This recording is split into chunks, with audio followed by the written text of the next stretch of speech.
How do you tell someone their partner is cheating when that someone is your dad? I, 17F, never thought I'd be writing something like this. Like, part of me still can't even believe it happened. But here I am at 2 a.m. scrolling through TikTok, and my brain won't shut up about everything that went down 6 months ago. So basically, until last year, I thought my family was like, perfect. My parents, Steve, 45M, and Natasha, 43F, have been married forever. Like since before I was born. Dad teaches English at Roosevelt High, which is across town from my school. Mom works at the Children's Hospital as a nurse. We're not like rich or anything, but we're fine. We do family dinners every night and game nights on Fridays and all that wholesome stuff. I was basically the perfect daughter. 4.2 GPA, student council president, captain of debate team. I was literally obsessed with getting into Yale. Like that was the goal. My counselor kept telling me I had a really good shot, and my mom would not shut up about her future Ivy League daughter to literally anyone who would listen. Dad would joke that I'd be the first doctor in our family. Everything was just good, safe, you know? Then last September, Dad started acting weird, like really weird. He was working late all the time saying he had faculty meetings, but like since when do English teachers have meetings every other night? He bought this new cologne that honestly smelled way too strong, started going to the gym again after Mom had been trying to get him to work out for literally years. Mom thought it was funny. She was like, "Your dad's just having his midlife crisis, honey. At least he's not buying a Harley." The thing is, Mom trusted him completely. Like they've been together for 20 years, and Dad has never given her any reason not to trust him. He's always been the most loyal guy ever. Remembers their anniversary, brings her random flowers, doesn't even look at other women. Mom used to tease him about being such a good husband, which is why what happened next was so fucked up. My AP Lit teacher that year was Ms. Reed. Everyone called her Ms. R because her full name is Carmen Reed, but whatever. She was new to Jefferson High, came from Arizona or something. Literally every student loved her. She's probably late 30s, super pretty, drives this nice blue car with out-of-state plates. She actually made Shakespeare not boring, which is like a miracle. Ms. R was really cool with me specifically. She'd tell me my writing was amazing and ask about my college plans, but she also asked a lot about my family stuff. Like, how are things at home, Haley? Your parents must be so proud. I thought she was just being nice and caring about her students. I should have realized how weird it was that she asked so many questions, like about my parents' work schedules, if Dad liked teaching at Roosevelt, whether my parents still had date nights. But honestly, it just felt like she actually cared about my life outside of school. She also had really expensive stuff for a teacher, like designer purses and jewelry, but I figured maybe she had money from before or was just good at saving. At home, Dad was getting weirder and weirder. He'd get texts during dinner and literally light up like a Christmas tree. He started taking phone calls in the garage, which was so random. And he switched to showering at night instead of morning, which doesn't sound like a big deal, but my dad has showered in the morning my entire life. Mom didn't really notice because she trusts him so much. When I said Dad was acting strange, she'd be like, he's just excited about some new curriculum or something. You know how your dad gets about his lesson plans. But lesson plans don't make you smile at your phone like you're texting your crush. The crazy part is, Ms. R was helping me with my Yale application during all of this. We'd meet after school twice a week, and she was making my essays so much better. She kept saying I had incredible potential and that she could totally see me at an Ivy League school. I was so grateful because she was actually helping me achieve my dream, and the whole time she was literally ruining my family. The first time I really knew something was wrong was in November. Dad started skipping our Saturday morning breakfast thing. We'd done breakfast at Denny's every Saturday since I was like 10, and suddenly he's too busy grading papers. But when I drove past Roosevelt on my way to debate practice, his car wasn't even there. When I asked where he went, he got all jumpy and said something about the library. Mom just hugged him and said, "Don't work too hard, babe." I really wanted to believe everything was normal. I had to believe it. My Yale application was due in January, and I was drowning in AP classes and extracurriculars and college stress. The last thing I needed was family drama, but the weird stuff kept happening, and eventually I couldn't pretend anymore. Okay, so December is when things got really bad. Like really, really bad. It started when I accidentally saw Dad's phone. He left it on the kitchen counter while he went to grab coffee, and it buzzed with a text. The contact name just said C with a heart emoji, which was already sus, because my dad literally doesn't use emojis, ever. The preview said something like, "Can't wait to see you tonight, baby." And I literally felt my stomach drop. I know I shouldn't have looked, but I couldn't help it. I grabbed his phone and scrolled up a little. There were like hundreds of texts, flirty ones, sexual ones that made me want to puke, and the writing style. It reminded me of how Ms. R wrote comments on my essays, like really specific word choices that seemed familiar. When Dad came back, I pretended to be looking at my own phone, but my hands were literally shaking. He grabbed his phone and didn't even notice anything, but I spent the rest of the day feeling sick. That night, I couldn't sleep, so I started thinking about all the weird coincidences, like how Dad's late meetings always seemed to be on nights when Ms. R would casually mention being busy, or how she always looked extra happy on days after Dad came home really late. It sounds crazy, but once you start connecting dots, you can't stop. I started paying attention to everything. Dad's schedule, Ms. R's mood, any little detail that might prove I was being paranoid. Because honestly, I really hoped I was just being paranoid. But then Katie Chung, who sits next to me in calculus, mentioned that her mom was dating someone new, a teacher named Carmen. Katie's parents got divorced last year, and her mom has been trying to get back out there. She was going on about how great this Carmen woman was and how happy her mom seemed. I was like, Wait, what's her last name? Trying to sound casual. Reed, I think. She teaches at Jefferson too, but not like elementary, high school. I literally had to excuse myself to go to the bathroom because I thought I was going to throw up. So now I'm thinking, okay, maybe Dad isn't the only one. Maybe Ms. R is seeing multiple people, which somehow made it worse because that meant Dad was not only cheating on Mom, but also getting cheated on himself. I started watching Ms. R more closely in class. She had this new purse that was definitely designer. New jewelry every week. For someone who supposedly just moved from Arizona and started a new job, she sure had a lot of expensive stuff. Then Blake Wheeler, who's in my AP Gov class, mentioned his dad was seeing someone too. Blake's parents divorced like 2 years ago, and his dad has been single since then. But apparently, he's been really happy lately because of this new girlfriend who gets him and is also a teacher. I didn't even have to ask. I already knew. That's when I realized Ms. R wasn't just having an affair with my dad. She was literally running some kind of operation targeting divorced parents or parents with problems.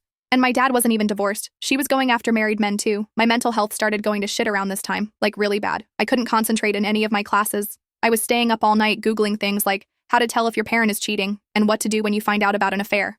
I stopped eating lunch because I felt nauseous all the time. My grades started slipping, which had literally never happened before. My Yale interview was scheduled for early January, and I was supposed to be preparing, but I couldn't focus on anything. Every time I tried to work on my supplemental essays, I'd just start thinking about how Ms. R was helping me get into my dream school while destroying my family. I have to sit in her class every single day. She'd smile at me and ask how my applications were going, and I wanted to scream. She'd make these comments like, "I hope your parents know how lucky they are to have such a dedicated daughter," and I'd literally have to bite my tongue to keep from saying something. And at home, Mom was just clueless. She'd pack Dad's lunch in the morning and kiss him goodbye and ask about his day when he got home late. She trusted him so completely that she didn't even question the new gym membership or the cologne or the way he was always on his phone. I wanted to tell her so bad, but what was I supposed to say? "Hey Mom, by the way, Dad is cheating on you with my teacher who's also cheating on him with 2 other parents from my school." Like, how do you even start that conversation? I kept hoping I was wrong. Maybe it was all just coincidences and I was being crazy. Maybe Dad really was just working late, and Ms. R really was just naturally flirty, and Katie's mom's Carmen was a different Carmen. But then I saw them together. It was right before winter break. I had stayed after school to make up a test I'd bombed because I couldn't concentrate. When I was walking to my car, I saw Ms. R getting into a black SUV in the teacher parking lot. I couldn't see who was driving, but something made me follow them. They went to this restaurant downtown that Dad had taken Mom to for their anniversary last year. I parked across the street and watched them through the window. They were holding hands across the table. She was laughing at something he said. He was looking at her the way he used to look at Mom. I sat in my car crying for like an hour. Winter break was awful. I had to pretend everything was normal while watching Dad lie to Mom every single day. He'd say he was going to grade papers and come back hours later with this guilty look on his face. Mom would ask if he wanted to watch a movie or something, and he'd say he was too tired. I applied to a bunch of backup schools because I was pretty sure I'd bombed my Yale interview. I could barely string sentences together, and the interviewer definitely noticed. When she asked about my biggest challenge, I almost started crying, thinking about everything that was happening at home. I knew I had to tell someone eventually, but I also knew that once I said it out loud, there would be no going back. Update. Sorry I had to stop midway. I'm still so emotional about this. Here's the rest. So January was when everything completely fell apart. Like my entire life just imploded. It started with my Yale rejection letter. I got the email on a Tuesday morning before school, and I literally just stared at my phone in disbelief. "We regret to inform you." And all that formal rejection language. I had been so sure I'd get in. My grades had been perfect until this year, and my extracurriculars were amazing. But my fall semester GPA had dropped to like a 3.7, and apparently my interview went worse than I thought. I was sitting in my car in the school parking lot just crying when I got a text from Mom asking how my day was going. I couldn't even respond because I knew if I tried to explain why I was upset, I'd have to tell her everything. That afternoon, I had a complete breakdown in the guidance counselor's office. Mrs. Peterson was trying to help me figure out my backup options, and I just started sobbing uncontrollably. Not just about Yale, but about everything. She kept asking what was wrong, and I kept saying I was fine, but I obviously wasn't. She called Mom to come pick me up early. When Mom got there, she was so worried. She kept asking if something had happened at school or if someone had hurt me. I wanted to tell her so badly, but I was scared of what would happen if I did. That night, Mom tried to cheer me up by suggesting we have a family movie night. Dad said he had to work late again. Mom looked disappointed, but didn't say anything. I watched her face fall and I couldn't take it anymore.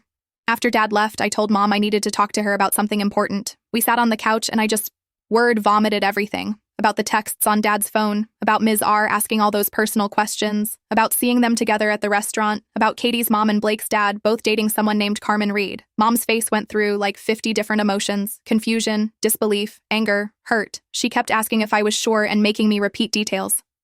When I showed her Ms. R's Instagram and pointed out all the expensive stuff, she just stared at the screen. "How long have you known?" she asked finally. "Since December, maybe longer if I'm being honest." She started crying then. She kept apologizing to me for not noticing and for letting me carry this alone. which made me feel even worse because I should have told her sooner.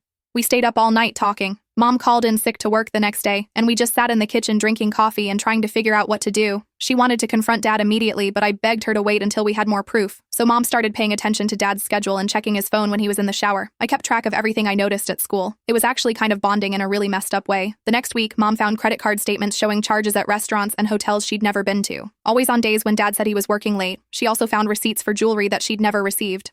But the smoking gun was when I overheard Ms. R on the phone during lunch. I was in the classroom next door doing makeup work, and I heard her talking to someone about meeting up that night. She said something like, "I can't wait to see you, baby. Steve's getting suspicious, so we need to be more careful." I literally recorded part of it on my phone. When I played it for Mom that night, she just sat there in silence for like 10 minutes. "I need to see them together," she said finally. "I need to see it with my own eyes." So we did the most insane thing ever. We followed Dad to one of his faculty meetings. He went to this hotel downtown, and Mom parked across the street. We waited for like 20 minutes before Ms. R showed up. When they hugged in the parking lot and went inside together, Mom completely lost it. She wanted to go up there and confront them, but I talked her out of it, mostly because I was terrified of what would happen at school if Ms. R knew that I knew. Mom was trying to act normal around Dad, but you could tell she was falling apart. She kept forgetting things and staring off into space. Dad didn't even notice because he was so wrapped up in his affair. I was having panic attacks constantly. I couldn't eat or sleep, and my grades were getting even worse. I failed a calculus test that I normally would have aced. My other teachers started asking if everything was okay at home. Then the whole thing blew up in the most public way possible. It was the winter fundraising dinner at school, like this big fancy event where all the parents come and bid on silent auction stuff to raise money for new computers or whatever.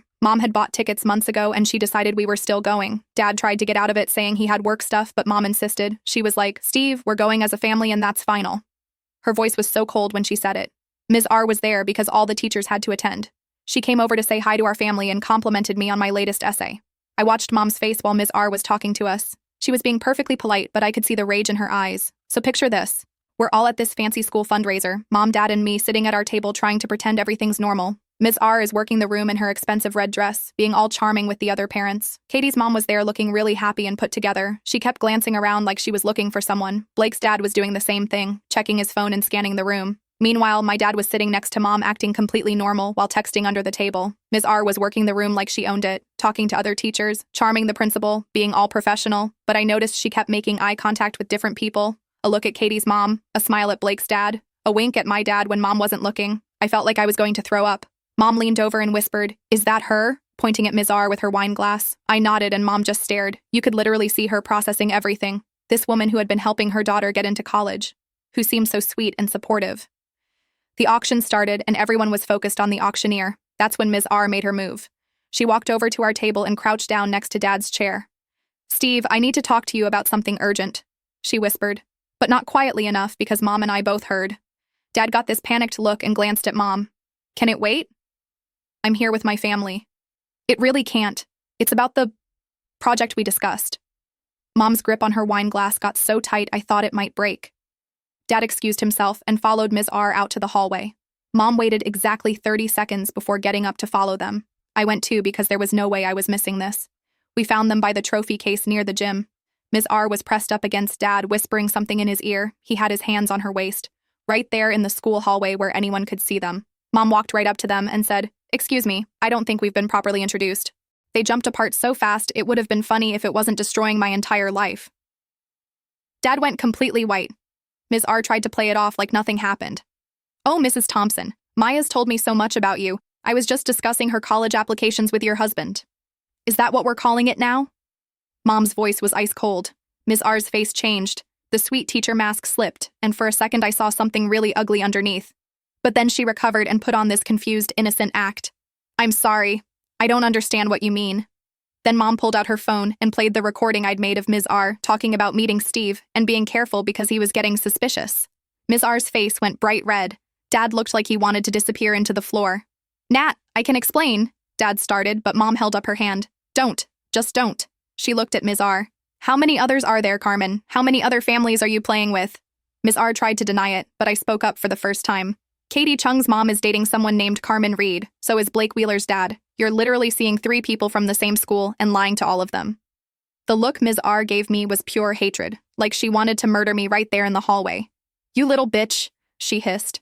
"You have no idea what you're talking about." And that's when Mom completely lost it. "Did you just call my daughter a bitch? My daughter?" Mom got right in Ms. R's face. I'd never seen her so angry, ever. You manipulated a 17-year-old girl to get information about her family so you could seduce her father. You helped her with college applications while you were destroying her home, and now you're calling her names because she figured out what a sick person you are? Other people were starting to notice the commotion. Parents and teachers were coming over to see what was happening. I saw Katie and her mom heading our way looking confused. That's when everything really exploded. Mom turned to the growing crowd and said loud enough for everyone to hear, "I'd like everyone to meet Carmen Reed, my daughter's AP literature teacher. She's been having an affair with my husband for months. She's also been dating at least 2 other parents from this school at the same time." The silence was deafening, like that moment in movies where all the sound cuts out. Katie's mom stepped forward looking confused. "Carmen? But Carmen Reed is dating me. We've been together for 3 months. Blake's dad was right behind her. "Wait, what? Carmen's my girlfriend. She said she wasn't seeing anyone else." Ms. R looked around at all the faces staring at her, and I swear she was calculating whether she could somehow lie her way out of this. But then the principal pushed through the crowd and the game was over. The principal pulled Ms. R aside while Katie's mom and Blake's dad started putting the pieces together. Both of them looked absolutely devastated, like their worlds had just collapsed, which they had. Dad tried to talk to Mom, but she told him not to come home that night, or any night. She was done. I spent the next few days watching my entire life fall apart on social media. Someone had recorded parts of the confrontation, and by Monday morning, it was all over Instagram and TikTok. It was trending at our school. People were making memes about it. It was humiliating. But honestly, I was almost relieved that it was finally over. The secret had been eating me alive for months. The school district launched an investigation immediately. Ms. R was suspended pending a full review. Turns out she'd done this before at her previous school in Arizona. That's why she'd had to leave. She had a pattern of targeting vulnerable parents and using their kids to get information. Katie's mom pressed charges for emotional manipulation and fraud. Apparently, Ms. R had borrowed money from her that she never paid back. Blake's dad was so humiliated he transferred Blake to a different school district. My parents filed for divorce within 2 weeks. Dad moved into a sad apartment across town. Mom threw herself into work and started seeing a therapist. I chose to live with Mom, obviously. Like, there was never any question about that. Dad kept trying to apologize and make things right. He'd text me these long messages about how sorry he was, and how the affair didn't mean anything, and how he never meant to hurt our family. But here's the thing. It did mean something. It meant that when things got boring or hard in his marriage, instead of working on it or talking to Mom, he decided to have an affair with a predator who was using his own daughter to manipulate him. It meant that he was willing to risk everything we had for someone who was also sleeping with 2 other people.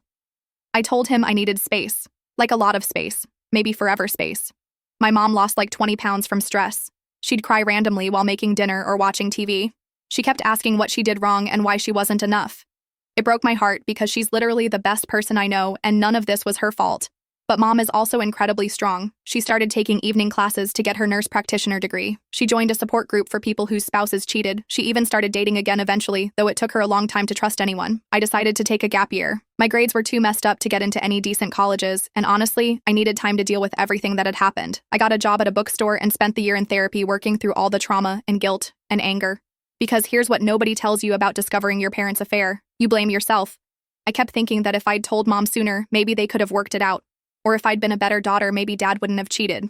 Or if I hadn't been so focused on getting into Yale, maybe I would have noticed the signs earlier. My therapist helped me understand that none of it was my fault. Adults make their own choices. Dad chose to have an affair. Ms. R chose to be a predator. Those were their decisions and their consequences. She also helped me process the weird guilt I felt about destroying Dad's relationship with Ms. R. Because part of me had seen how happy he looked with her and felt bad for ruining it. But my therapist pointed out that it wasn't a real relationship. It was manipulation and lies. Ms. R didn't love Dad. She was using him just like she was using the other parents. I reapplied to colleges the next fall with a much better application. I wrote my personal essay about resilience and family trauma and learning to speak up when something is wrong, even when it's scary. I got into my second choice school with a partial scholarship. As for Ms. R, she lost her teaching license and left town. Last I heard, she was waitressing in Nevada. Katie's mom won her civil case and got some of her money back. The school district had to do mandatory training about appropriate teacher-parent relationships. Dad eventually stopped trying to contact me so much. He sends birthday cards and Christmas presents that I don't open. Mom says he's seeing someone new, but she doesn't know any details and doesn't want to know. I learned some really important things that I want to share with anyone who might be going through something similar. First, trust your instincts. If something feels wrong, it probably is. Don't let adults tell you you're being paranoid or dramatic. I knew something was off for months before I had proof, and I was right. Second, predators often target people who have been hurt before. Ms. R specifically went after divorced parents and people with marital problems because they were vulnerable. She used information she got from their kids to manipulate them. If you notice an adult asking a lot of personal questions about your family, pay attention to that. Third, keeping secrets about adult problems will destroy your mental health. I thought I was protecting Mom by not telling her, but really, I was just torturing myself. Kids shouldn't have to carry adult secrets. It's not fair and it's not healthy. Fourth, sometimes doing the right thing feels terrible. Exposing the affair destroyed my family, humiliated my dad, and caused a huge scandal. But it also saved Mom from years more lies and probably saved Katie's mom and Blake's dad from losing even more money and emotional investment in fake relationships. And finally, you can't control other people's choices, but you can control your own response. Dad chose to cheat, I chose to speak up. Both of our choices had consequences, but only I had to live with mine in a way that let me look at myself in the mirror. I'm in college now studying social work because I want to help kids who are dealing with family trauma. Mom is happy and successful and has a really nice boyfriend who treats her like she deserves. We're both stronger than we were before, even though getting here sucked. Sometimes I wonder what would have happened if I'd never found out. If Dad and Ms. R had been more careful, if I'd been too focused on school to notice the signs, would our fake happy family have been better than our real broken one? But then I think about Mom finding out years later after wasting even more of her life on someone who didn't deserve her. Or about all the other families Ms. R would have destroyed if no one ever stopped her. I'm not glad it happened, but I'm glad I was brave enough to speak up when I did, even when it destroyed everything I thought I wanted. Edit.